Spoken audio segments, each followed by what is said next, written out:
बृहस्पतिवार का व्रत एक ऐसा व्रत होता है जिसकी कथा सुनने मात्र से और केले की जड़ की पूजन करने से और बृहस्पति देव का पूजन करने से ही सारी मनोकामनाएं पूर्ण हो जाती हैं। बृहस्पतिवार व्रत कथा। भारतवर्ष में एक प्रतापी और दानी राजा राज्य करता था। वह नित्य गरीबों और ब्राह्मणों की सहायता करता था। यह बात उसकी रानी को अच्छी नहीं लगती थी। वह ना ही गरीबों को दान देती, ना ही भगवान का पूजन करती और ना राजा को भी दान देने से मना किया करती थी। एक दिन राजा शिकार खेलते हुए वन को गए तो रानी महल में अकेली थी। उसी समय बृहस्पति देव साधु वेश में राजा के महल में भिक्षा के लिए गए और भिक्षा मांगी तो रानी ने भिक्षा देने से इनकार किया और कहा, हे साधु महाराज, मैं तो दान पुण्य से तंग आ गई हूँ। मेरा पति सारा धन लुटाते रहते हैं। मेरी इच्छा है कि हमारा धन नष्ट हो जाए, फिर ना रहेगा बांस और ना बजेगी बांसुरी। साधु ने कहा, देवी तुम तो बड़ी विचित्र हो। धन संतान तो सभी चाहते हैं, पुत्र और लक्ष्मी तो पापी के घर में भी होने चाहिए। यदि तुम्हारे पास अधिक धन है तो भूखों को भोजन दो, प्यासों के लिए प्याऊ बनवाओ, मुसाफिरों के लिए धर्मशालाएं खुलवाओ। जो निर्धन अपनी कुंवारी कन्याओं का विवाह नहीं कर सकते उनका विवाह करा दो। और ऐसे बहुत से काम हैं जिसको करने से तुम्हारा यश लोक परलोक में फैलेगा। परंतु रानी पर उपदेश का कोई प्रभाव ना पड़ा। वह बोली, महाराज आप मुझे कुछ ना समझाएं। मैं ऐसा धन नहीं चाहती जो हर जगह बांटती फिरूं। साधु ने उत्तर दिया, यदि तुम्हारी ऐसी इच्छा है तो तथास्तु। तुम ऐसा करना कि बृहस्पतिवार को घर लीपकर पीली मिट्टी से अपना सिर धोकर स्नान करना, भट्टी चढ़ाकर कपड़े धोना। ऐसा करने से आपका सारा धन नष्ट हो जाएगा। इतना कहकर वे साधु महाराज वहां से आलोप हो गए। साधु के अनुसार कई बातों को पूरा करते हुए रानी को केवल 3 बृहस्पतिवार ही बीते थे कि उनकी समस्त संपत्ति धन नष्ट हो गई। भोजन के लिए राजा का परिवार तरसने लगा। तब एक दिन राजा ने रानी से बोला कि हे रानी, तुम यहीं रहो, मैं दूसरे देश को जाता हूँ। क्योंकि यहाँ पर सभी लोग मुझे जानते हैं, इसलिए मैं कोई छोटा कार्य नहीं कर सकता। ऐसा कहकर राजा परदेश चला गया। वहाँ वह जंगल से लकड़ी काट कर लाता और शहर में बेचता। इस तरह वह अपना जीवन व्यतीत करने लगा। इधर राजा के परदेश जाते ही रानी और दासी दुखी रहने लगी। एक बार जब रानी और दासी को 7 दिन तक बिना भोजन के रहना पड़ा तो रानी ने अपनी दासी से कहा, हे दासी, पास के ही नगर में मेरी बहन रहती है। वह बड़ी धनवान है, तो उसके पास जा और कुछ ले आ ताकि थोड़ी बहुत गुजर बसर हो जाए। दासी रानी की बहन के पास गई। उस दिन गुरुवार था और रानी की बहन उस समय बृहस्पतिवार व्रत की कथा सुन रही थी। दासी ने रानी की बहन को अपनी रानी का संदेश दिया, लेकिन रानी की बहन ने कोई उत्तर नहीं दिया। जब दासी को रानी की बहन से कोई उत्तर नहीं मिला तो वह बहुत दुखी हुई और उसे क्रोध भी आया। दासी ने वापस आकर रानी को सारी बात बता दी। सुनकर रानी ने अपने भाग्य को कोसा। उधर रानी की बहन ने सोचा कि मेरी बहन की दासी आई थी, परंतु मैं उससे नहीं बोली, इससे वह बहुत दुखी हुई होगी। कथा सुनकर और पूजन समाप्त करके वह अपनी बहन के घर आई और कहने लगी, हे बहन, मैं बृहस्पतिवार व्रत का कथा कर रही थी। तुम्हारी दासी मेरे घर आई थी, परंतु जब तक कथा होती है तब तक ना उठते हैं और ना ही बोलते हैं, इसलिए मैं नहीं बोली। कहो दासी, क्यों गई थी? रानी बोली, बहन तुमसे क्या छुपाऊं, हमारे घर में खाने तक को अनाज नहीं था। ऐसा कहते कहते रानी की आंखें भर आई। उसने दासी समेत पिछले 7 दिनों से भूखे रहने तक की बात अपनी बहन को विस्तार पूर्वक सुना दी। रानी की बहन बोली, देखो बहन, भगवान बृहस्पति देव सबकी मनोकामनाओं को पूर्ण करते हैं। देखो, शायद तुम्हारे घर में अनाज रखा हो। पहले तो रानी को विश्वास नहीं हुआ, पर बहन के आग्रह करने पर उसने अपनी दासी को अंदर भेजा तो सचमुच अनाज से भरा एक घड़ा मिल गया। यह देखकर दासी को बड़ी हैरानी हुई। दासी रानी से कहने लगी, हे रानी, जब हमको भोजन नहीं मिलता तो हम व्रत करते हैं, इसलिए क्यों न इनसे व्रत की कथा और विधि पूछ ली जाए ताकि हम भी व्रत कर सकें। तब रानी ने अपनी बहन से बृहस्पतिवार के बारे में पूछा। उसकी बहन ने बताया, बृहस्पतिवार के व्रत में चने की दाल और मुनक्का से भगवान विष्णु का केले की जड़ में पूजन करें तथा दीपक जलाएं, व्रत कथा सुने और पीला भोजन ही करें। इससे बृहस्पति देव प्रसन्न होते हैं। और व्रत और पूजन विधि बताकर रानी की बहन अपने घर को लौट गई। 7 दिन के बाद जब गुरुवार आया तो रानी और दासी ने व्रत रखा। गुड़साल में जाकर चना और गुड़ ले आई। फिर उसने केले की जड़ तथा विष्णु भगवान का पूजन किया। पीला भोजन कहाँ से आए, इस बात को लेकर दोनों बहुत दुखी थी, किंतु उन्होंने व्रत रखा था, इसलिए बृहस्पति देव उनसे प्रसन्न थे। इसलिए वे एक साधारण व्यक्ति का रूप धारण कर 2 थालों में सुंदर पीला भोजन दासी को दे गए। भोजन पाकर दासी प्रसन्न हुई और फिर रानी के साथ मिलकर भोजन ग्रहण किया। उसके बाद वे सभी गुरुवार को व्रत और पूजन करने लगी। बृहस्पति भगवान की कृपा से उनके पास फिर से धन संपत्ति आ गई, परंतु रानी फिर से पहले की तरह आलस्य करने लगी। तब दासी बोली, देखो रानी, तुम पहले भी इस प्रकार आलस्य किया करती थी, तुम्हें धन रखने में कष्ट होता था, इस कारण सभी धन नष्ट हो गया, और अब भगवान बृहस्पति की कृपा से धन मिला है तो तुम्हें फिर से आलस्य होता है।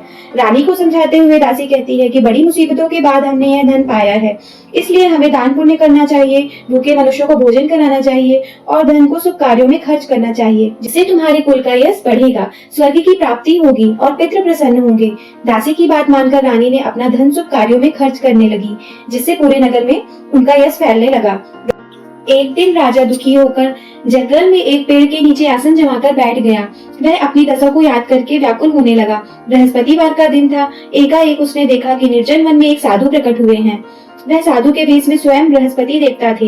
लकड़हारे के सामने आकर बोली, हे लकड़हारे, इस सुनसान जंगल में तू चिंता में क्यों बैठा है?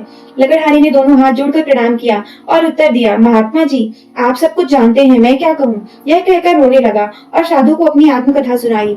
महात्मा जी ने कहा, तुम्हारी स्त्री ने बृहस्पति के दिन बृहस्पति भगवान का निरादर किया है, जिसके कारण रुष्ट होकर उन्होंने तुम्हारी यह दशा कर दी। अब तुम चिंता को दूर करके मेरे कहने पर चलो, तो तुम्हारे सभी कष्ट दूर हो जाएंगे और भगवान पहले से अधिक संपत्ति देंगे। तुम बृहस्पति के दिन कथा किया करो, 2 पैसे के चने मुनक्का लाकर उसका प्रसाद बनाओ और शुद्ध जल से लोटे में शक्कर मिलाकर अमृत तैयार करो। कथा के पश्चात अपने सारे परिवार और सुनने वाले प्रेमियों में अमृत व प्रसाद बांटकर आप भी ग्रहण करो। ऐसा करने से भगवान तुम्हारी सभी मनोकामनाएं पूर्ण करेंगे। साधु के ऐसे वचन सुनकर लकड़हारा बोला, हे प्रभु, मुझे लकड़ी बेचकर इतना पैसा नहीं मिलता जिससे भोजन के उपरांत कुछ बचा सकूं। मैंने रात्रि में अपनी स्त्री को व्याकुल देखा है, मेरे पास कुछ भी नहीं है जिससे मैं उसकी खबर मंगा सकूं। साधु ने कहा, हे लकड़हारे, तुम किसी बात की चिंता मत करो। बृहस्पति के दिन तुम रोजाना की तरह लकड़ियां लेकर शहर को जाओ। तुमको रोज से दुगना धन प्राप्त होगा, जिससे तुम भली भांति भोजन कर लोगे तथा बृहस्पति देव की पूजा का सामान भी आ जाएगा। इतना कहकर साधु अंतर ध्यान हो गए। धीरे धीरे समय व्यतीत होने लगा। फिर वही बृहस्पतिवार का दिन आया। लकड़हारा जंगल से लकड़ी काटकर किसी शहर में बेचने गया। उसे उस दिन से और भी अधिक पैसा मिला। राजा ने चना, गुड़ आदि लाकर गुरुवार का व्रत किया। उस दिन से उसके सभी कलेश दूर हुए, परंतु जब राजा गुरुवार का दिन आया तो वह बृहस्पतिवार का व्रत करना भूल गया। इस कारण बृहस्पति भगवान नाराज हो गए। उस दिन उस नगर के राजा ने विशाल यज्ञ का आयोजन किया तथा शहर में घोषणा करा दी कि कोई भी मनुष्य अपने घर में भोजन ना बनावे, ना आग जलावे, समस्त जनता मेरे यहाँ भोजन करने आवे। इस आज्ञा को जो न मानेगा उसे फांसी की सजा दी जाएगी। इस तरह की घोषणा संपूर्ण नगर में करवा दी। राजा की आज्ञा अनुसार शहर के सभी लोग भोजन करने गए, लेकिन लकड़हारा कुछ देर से पहुंचा, इसलिए राजा उसको अपने साथ घर ले गए और घर ले जाकर भोजन करा रहे थे। तभी रानी की दृष्टि उस खूंटी पर पड़ी जिस पर उसका हार लटका हुआ था। वह वहां पर दिखाई नहीं दिया। रानी ने निश्चय किया कि मेरा हार इस मनुष्य ने चुरा लिया है। उसी समय सिपाहियों को बुलाकर उसको कारागार में डलवा दिया। जब लकड़हारा कारागार में पड़ गया और बहुत दुखी होकर विचार करने लगा कि ना जाने कौन से पूर्व जन्म के कर्मों से मुझे यह दुख प्राप्त हुआ है, और उसी समय साधु को याद करने लगा जो जंगल में मिला था। उसी समय तत्काल बृहस्पति देव साधु के रूप में प्रकट हुए और उसकी दशा देखकर कहने लगे, अरे मूर्ख, तूने बृहस्पति देव की कथा नहीं करी, इस कारण तुझे यह दुख प्राप्त हुआ है। अब चिंता मत कर, बृहस्पतिवार के दिन कारागार के दरवाजे पर 4 पैसे पड़े मिलेंगे, उनसे तू बृहस्पति देव की पूजा करना, तेरे सभी कष्ट दूर हो जाएंगे। बृहस्पति के दिन उसे 4 पैसे पड़े मिले। लकड़हारे ने कथा कही। उसी रात्रि को बृहस्पति देव ने उस नगर के राजा को स्वप्न में कहा, हे राजा, तुमने जिस आदमी को कारागार में बंद किया है वह निर्दोष है, वह राजा है, उसे छोड़ देना। रानी का हार उसी खूंटी पर लटका है, अगर तू ऐसा नहीं करेगा तो मैं तेरे राज्य को नष्ट कर दूंगा। इस तरह रात्रि के स्वप्न को देखकर राजा प्रातः काल उठा और खूंटी पर हार देखकर लकड़हारे को बुलाया और क्षमा मांगी तथा लकड़हारे को योग्य सुंदर वस्त्र आभूषण देकर विदा कर दिया। बृहस्पति देव की आज्ञा अनुसार लकड़हारा अपने नगर को चल दिया। राजा जब अपने नगर के निकट पहुंचा तो उसे बड़ा आश्चर्य हुआ। नगर में पहले से अधिक बाग, तालाब, कुएं तथा बहुत सी धर्मशाला, मंदिर आदि बन गई थी। राजा ने पूछा, यह किसका बाग और धर्मशाला है? तब नगर के लोग कहने लगे, यह सब रानी और बांदी के हैं। तो राजा को आश्चर्य हुआ और गुस्सा भी आया। जब रानी ने यह खबर सुनी कि राजा आ रहे हैं तो उन्होंने बांदी से कहा, हे दासी, देख, राजा हमको इतनी बुरी हालत में छोड़ के गए थे, हमारी ऐसी हालत देखकर वह लौट न जाएं, इसलिए तू दरवाजे पर खड़ी हो जा। आज्ञानुसार दासी दरवाजे पर खड़ी हो गई। राजा आए तो उन्हें अपने साथ ले गई। तब राजा ने क्रोध करके अपने रानी से पूछा, यह धन तुम्हें कैसे प्राप्त हुआ है? तब उन्होंने कहा, हमें यह सब धन बृहस्पति देव के इस व्रत के प्रभाव से प्राप्त हुआ है। राजा ने निश्चय किया कि 7 रोज बाद तो सभी बृहस्पति देव का पूजन करते हैं, परंतु मैं प्रतिदिन 3 बार कहानी तथा रोज व्रत किया करूंगा। अब हर समय राजा के दुपट्टे में चने की दाल बंधी रहती थी। दिन में 3 बार कहानी कहते थे।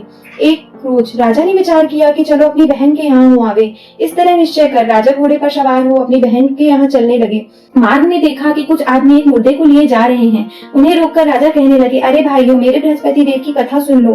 वे बोले, हमारा तो आदमी मर गया है, इसको अपनी कथा की पड़ी है। परंतु कुछ आदमी बोले, अच्छा कहो, हम तुम्हारी कथा भी सुनेंगे। राजा ने दाल निकाली।